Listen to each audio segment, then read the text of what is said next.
여러분 평안하셨습니까? 네. 여기 믿음으로 예수님을 놀라게 한 사람이 있습니다. 과연 그 주인공이 누구일까요? 혹시 가난한 사람이 아니었을까요?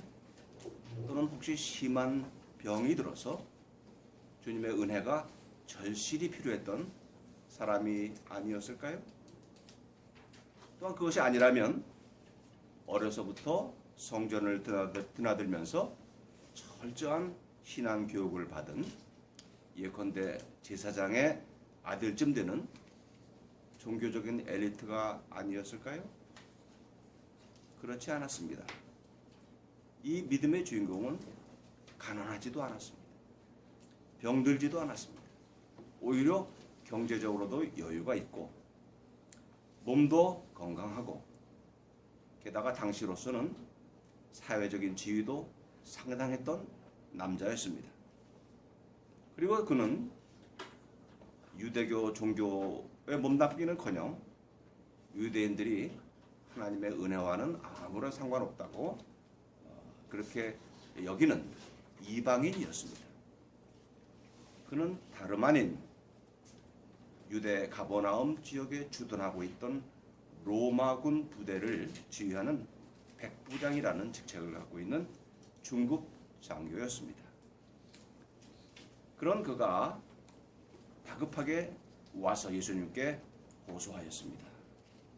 주님, 지금 제 종이 중풍으로 집에 누워서 쉼없이 괴로워하고 있습니다.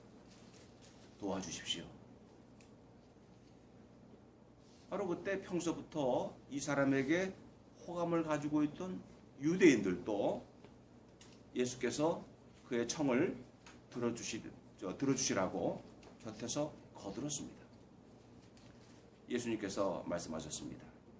그래, 내가 가서 고쳐주겠네. 그런데 백부장이 다음과 같이 말하는 것이었습니다.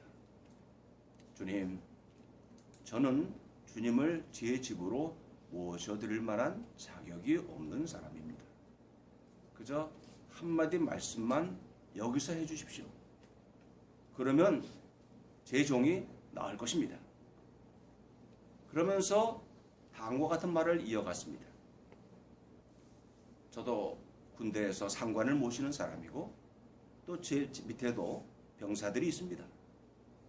제가 이 사람 보러 가라 그러면 그는 갑니다.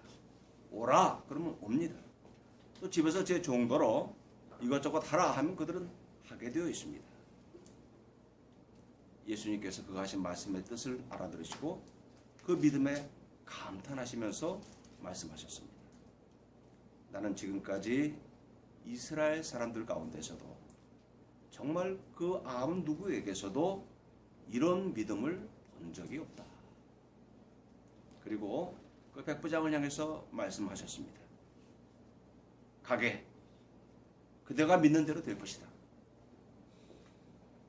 말씀이 떨어지자마자 사람들이 그 집에 달려가 보니 과연 그의 종이 이미 나와서 활동하고 있었습니다. 여기서 이 백부장의 믿음이 예수님께 그토록 강한 인상을 준 그 이유는 무엇이었을까요? 첫째로 주목할 점은 그가 보여준 따뜻함이었습니다. 마태복음을 보면 이 백부장은 예수님께서 가버나움에 들어가실 때 주님 앞으로 직접 나왔다고 그랬습니다. 그래서 주여, 제 하인이 이렇게 중풍으로 집에 누워 몹시 괴로워하고 있습니다. 그 하인의 괴로움과 함께 그 감정을 나누고 있습니다. 도와주십시오. 직접 이렇게 부탁했습니다. 여러분 아시다시피 고대시대의 종이란 게 뭡니까? 팔고 사는 물건과 다를 바 없는 존재가 아니겠습니까? 그런 하찮은 존재를 위해서 그의 아픔을 자기 아픔처럼 공감하고 또 식민지 지역의 주둔군 장교, 상당한 실권을 가진 권력자인데 그런 체면도 아랑곳하지 않고 사실 예수님이어봤자 그 당시 좀 명성이 있었지만은 그래도 식민 지역의 한 종교 교사에 불과한데 그 직접 나와서 그 간청하는 모습은 참으로 예수님에게 깊은 인상을 주기에 충분한 모습이었습니다. 얼마나 종의 아픔에 대해서 참 자기도 아픈 마음을 가지고 그를 아꼈을까. 이렇게 믿음은 사랑에서 비롯된 믿음, 또 사랑을 위한 믿음이어야 그것이 올바른 믿음이요 좋은 믿음이다. 일단 믿음은 따뜻해야 됩니다. 어떤 사람들이 기도하는 내용을 들어보면 이런 사랑과는 별로 상관없이 오직 어떤 자신의 목표를 성취하거나 성공하기 위하여 기도하는 사람들이 많습니다. 심지어는 자신의 어떤 한을 풀기 위해서라든지 또는 복수심을 만족시키기 위해서 기도하는 경우도 있습니다. 그런 믿음은 결코 주님을 감동시킬 수 없는 것입니다. 믿음, 사랑, 소망, 이 세 가지는 항상 있을 것인데 그 중에 제일은 사랑이라. 고린도전서에 나오는 말씀이 아닙니까? 그렇습니다. 믿음과 사랑은 항상 함께 가는 것입니다. 믿음 따로 가고 사랑 따로 가는 것이 아닙니다. 하나님을 사랑하고 이웃을 사랑하는 일과 상관없는 그러한 기도는 그 기도가 아무리 요란하고 아무리 간절하게 보일지라도 그것은 온전한 믿음의 기도라고 우리가 할 수가 없는 것입니다. 두 번째로 이 백부장의 믿음이 예수님을 감동시킨 것은 아마도 그의 겸손한 태도였을 것입니다. 그는 예수님께서 자신의 집으로 직접 오시는 것을 차마 감당할 수 없노라 이렇게 말했습니다. 누가복음을 보면 제 집에 들어오시는 것뿐만 아니라 제가 직접 대면하여 뵙는 것조차 감당할 수 없을 정도로 자신은 비천한 사람이다 라고 말한 것으로 되어 있습니다. 주님의 방문을 죄송합니다. 주님의 방문을 감당할 수 없다고 한 것은 자기 자신의 집이 누추해서였을까요? 우리는 보통 누추하면 제가 감당할 수 없습니다 이렇게 얘기하겠지만 당시 그 지역에서 이 백부장이 사는 집만큼 좋은 집이 또 얼마나 있었겠습니까? 집이 누추해서가 아닙니다. 그가 그렇게 말한 것은 예수님을 자신의 집에 모시는 것이 예수님께 오히려 누가 될 수 있음을 걱정했기 때문입니다. 당신은 유대인이 이방인의 집에 출입하며 교제하는 것 그 자체가 유대인들의 율법과 전통을 위반하는 행위로 금기시되던 때였습니다. 사실 이런 전통은 이방인들에게 매우 모욕적인 전통이죠. 또 가소롭기까지 한 것입니다. 이방인들 입장에서 보면 더군다나 그 주둔지에서 막강한 권력을 행사하던 이 장교의 입장에서 볼 때는 더더욱 그랬을 것입니다. 그러나 이 백부장은 달랐습니다. 자기를 이방인이라고 인정했습니다. 그리고 자기 자신을 낮추는 영적인 겸손함과 함께 또한 상대방의 입장을 깊이 배려하는 마음을 보여주고 있습니다.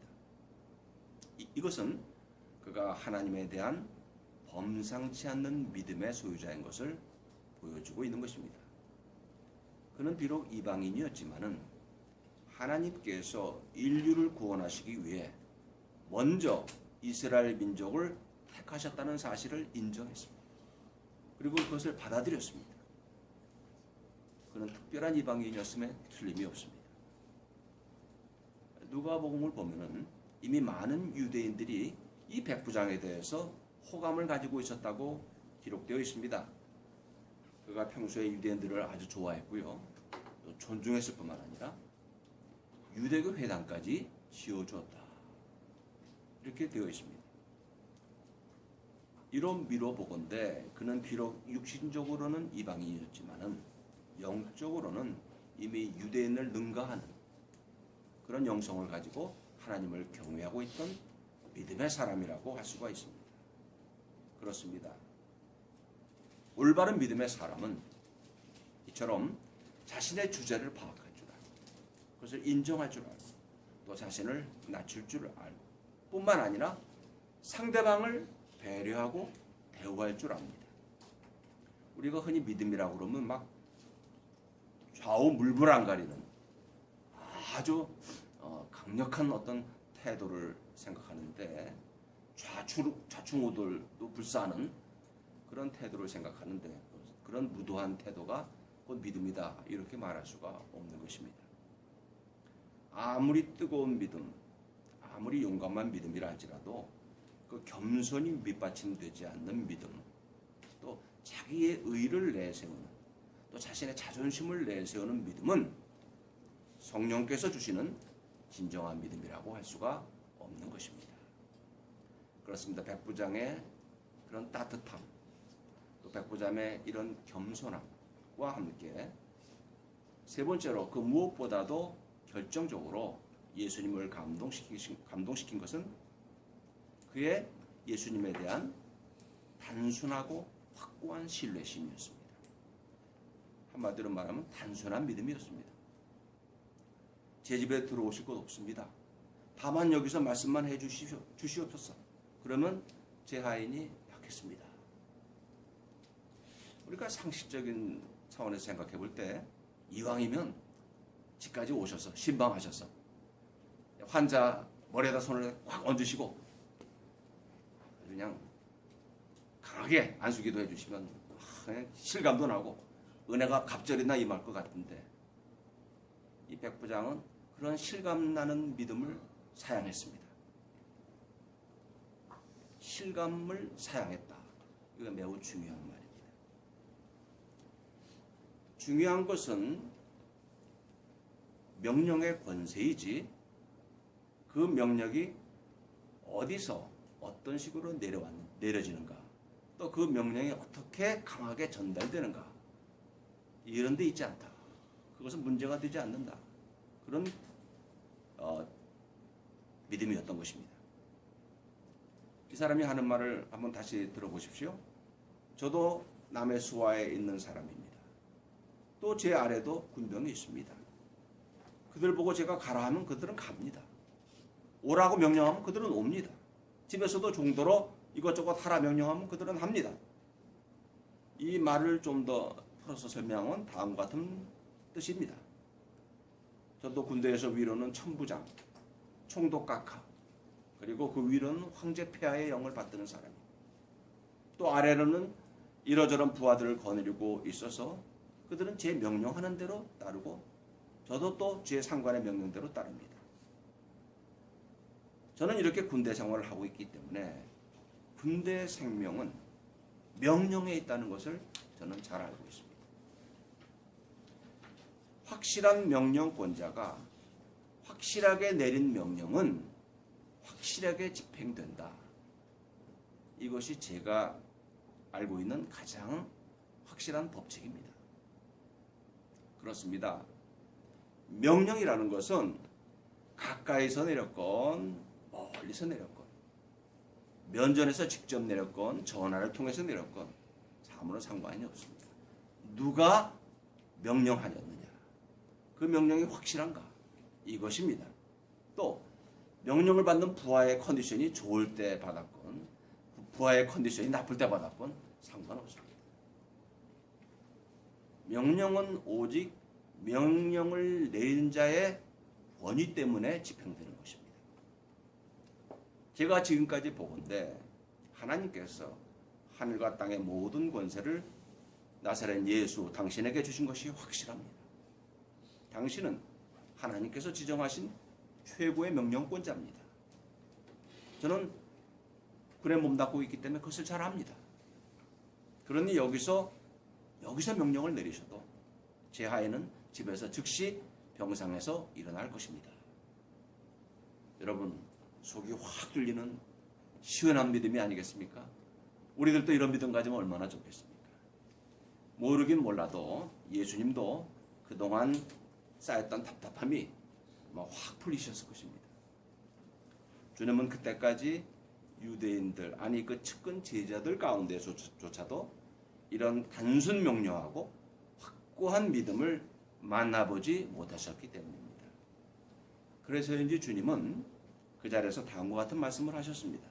장차 많은 사람이 동서남북 여러 군데서 와서 하나님의 나라에 와서 아브라함과 이삭과 야곱과 함께 잔치자리에 앉을 것이다. 그러나 본래 이 나라의 시민들로 계획됐던 사람들은 바깥 어두운 데 쫓겨나서 거기서 이를 갈며 울 것이다. 그래서 본래 시민들이 되려고 했던 사람들은 유대인들을 말하는 것입니다. 하나님의 선민을 자처했던 사람들입니다. 하지만 그들은 하나님 나라 잔치에 참여하는 자격을 빼앗길 것입니다. 그들은 누구보다도 종교인 냄새를 많이 풍겼어요. 그래서 믿음하면 유대인, 다들 그렇게 생각했습니다. 그러나 사실은 그들은 이 백부장이 보여준 이런 따뜻하고 겸손하고 확고하고 단순한 믿음을 가지고 있지를 못했습니다.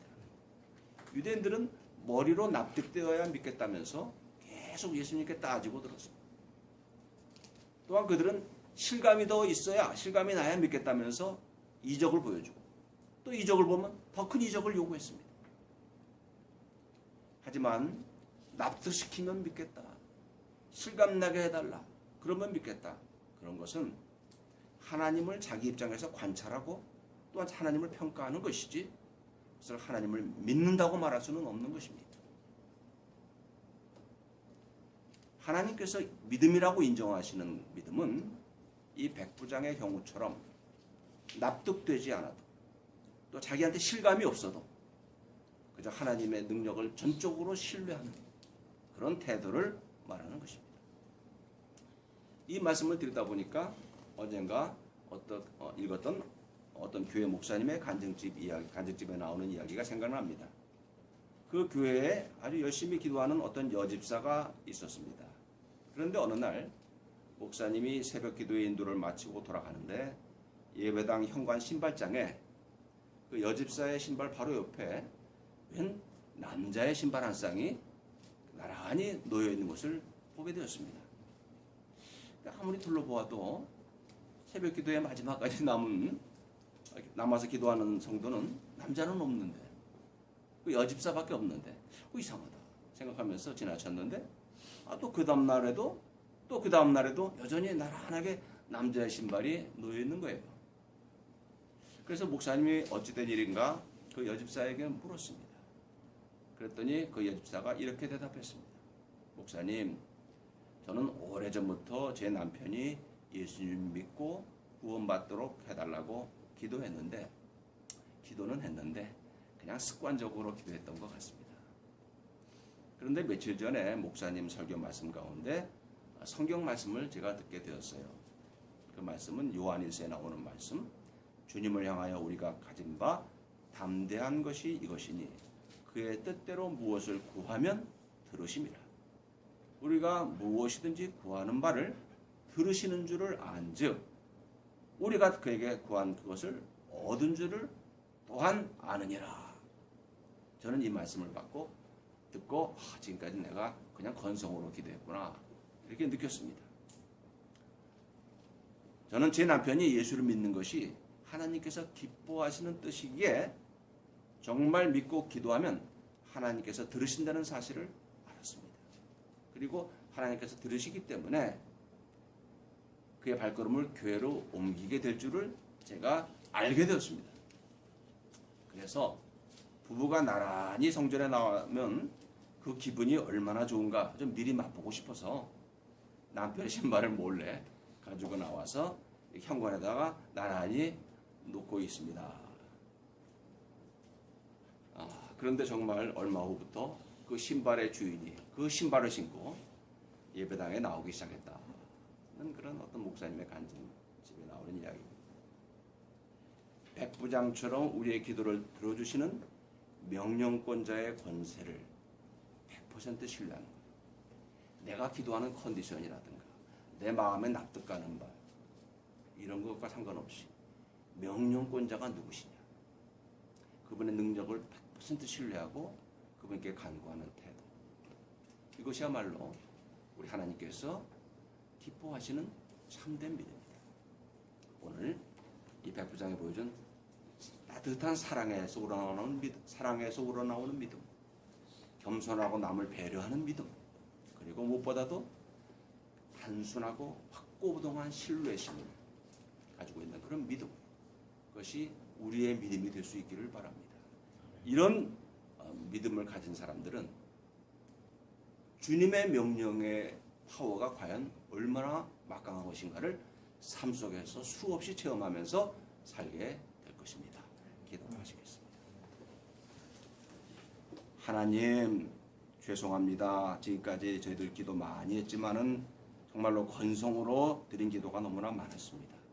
오늘 백부장의 이 기도를 보니, 이 간구를 보니 저희들이 반성할 점이 많은 것을 깨달았습니다. 우리 백부장의 이 따뜻한 믿음, 겸손한 믿음, 그리고 확고부동한 단순한 믿음을 본받아서 더욱더 주님을 기쁘시고 주님께서 참으로 우리에게 응답하실 만한 믿음의 기도를 올릴 수 있는 그런 저희들이 되게 하여 주옵소서. 예수님의 이름으로 기도드립니다. 아멘. 네, 감사합니다.